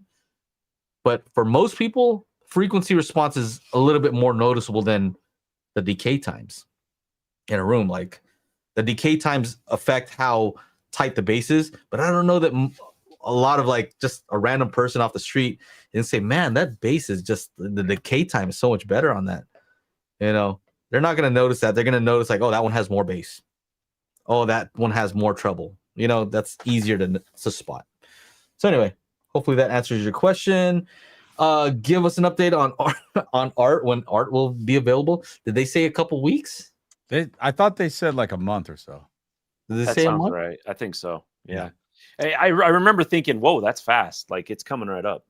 Well, not that fast. I mean, wasn't it supposed to come out like 2 years ago? Okay, so 1 or 2 years ago. when you said you tested it or you heard it back in 2019, is that right? Did I hear you right? Yeah. They've been Joe working on had it this thing before a that. long time. Joe When had it did before I that. have Yeah, that? because that was the only audio advice I went to was 2019. Wow. I'm pretty sure it wasn't. Was it 20? No, it wasn't 2020 because lockdown happened. Yeah. Let me just quickly search, make sure my date's correct. Holy crap. 20. Let's see. No, that seems No, it was wrong. That was wrong. long ago. 2 years ago. Okay. That sounds a little more, because I was like 6 years. That's a long time. Yeah. That was wrong. I'm wrong. That's all right. For, That's all right. for everybody that loves to hear it when I'm wrong, I'm wrong. We've all been wrong before. 2023. It was after COVID. My bad. I Oh. thought it was before COVID. That makes a lot more sense. Wait, 2023 August? Fuck off. No way. I was beta testing this in August 2022. 2022. You were beta testing art in 2022? Yeah. Wow. That's right, because he came to your house and you all put a mask on. Mm-hmm. Yeah. Still at that time. Nice. So yeah. Dirac art is gonna be. I'm excited to see what people think. We kind of got a scare because when we did the loudness button, we're like, oh, we don't see art, but it was just off screen. Oh, that was so funny. Phil was like, oh, you can't. He just jumped. You can't have this on and have that toggle off. it off and on. And then he's like, wait a second, let me shrink the got like screen. real shook, right? Because we thought that if you change this one setting, that like it wouldn't allow you to use art, but it was just off the screen. It was like, you know what I mean? It wasn't visible. Yeah, it wasn't visible, and they're like, "Woo!" Well, I was joked like, "Oh, it's gonna be another year till it comes out now." I turned to the Dirac guy and I was like, man, I'm like, this guy, you were sweating bullets. He's like, hey man, that's another team. I was just thinking, oh, somebody else is gonna have to fix this. Not my problem. Yeah. Yep. What else? What other questions we have here? I need some transducer test tones on a disk of files, infrasonic or for transducer or butt kicker testing and demonstration. Ooh, that's interesting idea. I saw somebody gave me a link. Shoot, trying to remember who it was. The Kale, I forgot. The guy who used to do cigar reviews. Oh, what is that guy's name? His channel got taken down. His What? cigar channel. Oh, really? Well, I think they took down like 98% of his videos. He gave me a link to a test that he uses for transducers. So, Genius Home Theater, you're in the after show. Hit me up there. Yeah, what's up, Ron? Send you a link. But yeah. Well, the good thing is you don't need Atmos to do that type of test, right? No. You just need something that can play the LFE channel. Yep. What That's else? What else? Last one. Everyday J says the best part of that room is the scale of the sound. It somehow sounded big without being overly loud. I think he's believe- talking about the Krix room. I think that's the Krix room. Yeah, there was a sense of scale, wasn't there? Yeah. I'd say that's probably one of the coolest new products I've never heard before. The wall, the way that the wall is set up looks pretty cool. If I had a dedicated system, dedicated theater setup, I'd want a whole wall like that, like how the Krix has that. Yeah, Looks like I had all a the pieces fit picture together of in a certain way. I can't remember. It's like that Klipsch did the like BTS, the behind the scene or behind the screen thingamajig. Here it is. Here, I got that picture. This guy right here. This is they had two more subs. They had two more subs in the front. So just imagine two more subs, like one on top here, one on top here. Now that's pretty cool. If you have a false wall, you don't have to Yeah. try to figure out, oh, how am I going to have these all set up? It looks like they have it all kind of laid out and you can put different pieces. I don't know. Well, depending on how wide the wall is, right? Your screen is. Modular design, yeah. I mean, that's pretty cool because, yeah, I don't know. I like the way it looks. 98 dB sensitivity. They got a bunch of horns in there. You know, it's a good system. It's a good system. They had it running with the Trinnov, so It's really funny. Somebody made a comment on my video and they're like, oh, the Krix room sounded like shit. And I'm like, when were you there? Like, I didn't hear that. I think it might have been like if they just turn it down too low. You can imagine how some of the stuff that we were talking about, like, oh, the spatial qualities, the fact that it sounded big, like maybe that would be lost. And you're like, I'm trying to be impressed. Like, you have all these speakers in here. Like, impress me. You know what I mean? And if you have it down too low, you can just be like underwhelmed just because of the sound, like, the volume. Yeah. Yeah. I think if it were me, I'd err on the side of a little too loud rather than too quiet. Yeah, I agree. Anyway, George, man, we got to have you back, bro. Oh, I would love that. Absolutely. Yeah. We can Do you talk want to about hang all out for the kinds of is he gonna hang out for the after show or no? stuff. I sent him a link. Okay. Yeah, I'll join that. Just very quick, why don't you give us our outro, Chana the Pro? I don't know what you're talking about. I do. Before we go, Mhm. I came in real hot over there at Samsung. Because my TV's dead, right? Mhm. So I had an appointment with the Harman guys. I was like, yo, and these are the big dogs, right? The execs, one of the executives for JBL. I was like, hey, I dropped off my bag. I was like, all right, do you guys know anybody at Samsung? And they're like, yeah. I'm like, I have a problem. I got this TV. I didn't go out and use my influencer network to just get a free TV. I I bought it, $2,300 on sale, Amazon. 6 months later, thing's fucking dead. I'm like, they don't want to fix it. Who do I talk to at Samsung to get my damn TV? I don't want a new TV. I just want this thing to be fixed. And like, I'm like, how that? I go on a little bit, and the guy's just like, I did not expect you to come in hot like this. I was like, he's like, you're very upset. I'm like, hell yeah. Like what? Like they don't want to replace or fix something that's died after 6 months. Like what the fuck? That's you know? crazy. And it's only because it's not in my house. It's in my YouTube studio. So now it's in a commercial space. So the warranty is gone from 1 year to 90 days. That's How what lame they is that? said. They said the warranty doesn't apply because it's in a commercial space. Yeah, which means it gets used less than at a home. I use it maybe 6 hours a week, if that. Huh. That's way less. You know, but they think it's like on display in a like it's got my fucking menu. I'm a restaurant or some shit, and it's got the menu on there. I don't know, but the thing won't turn on. Anyway, bottom line is, as soon as I got out of that demo of the JBL Synthesis, he's standing there with some random dude. He's like, hey, this is so-and-so. He's our Samsung CI guy.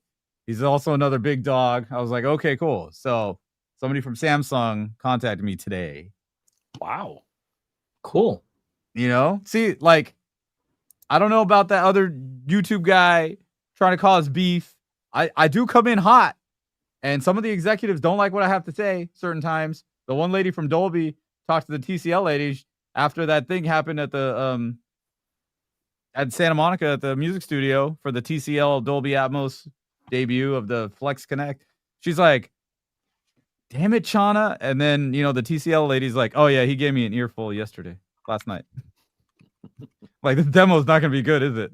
Is what I said. Anyway, bottom line is there's a way to go about things. There's a way to not go about things. And if you're just trying to like, you know, be new in the scene and go to these places and just cause drama for like clicks and likes and views, like that's not Don't do that. the thing to do. Don't do that. Yeah. Don't do that. Yeah.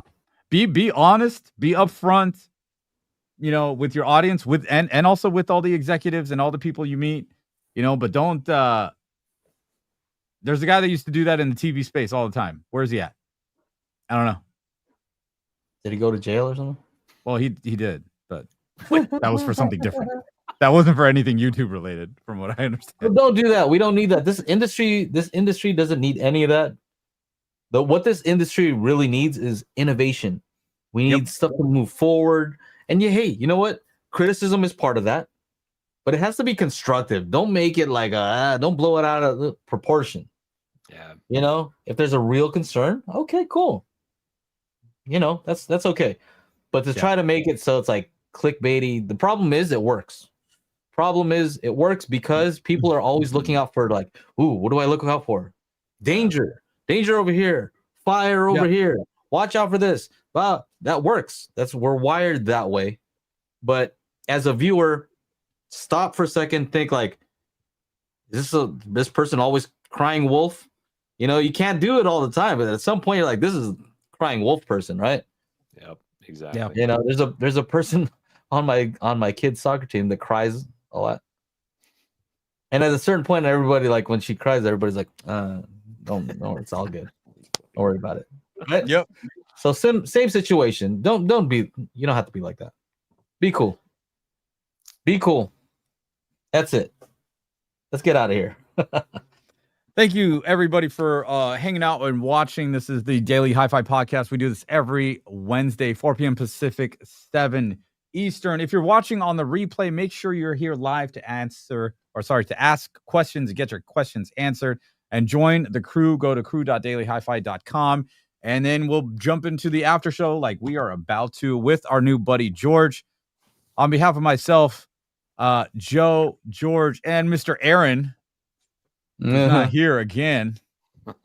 I love that guy. Anyway, I need to meet that guy. I need to meet him. Yeah. He jumped on for a second, but then he He jumped was in off. his car. Yeah, he was in his car. Okay. We will see you Don't guys be in a the next one. victim. Don't play the victim. Stop that. Nobody likes it. Okay. Don't be a victim. Man up. Be a normal human being. That's all I gotta say. For real. Peace. Excellent.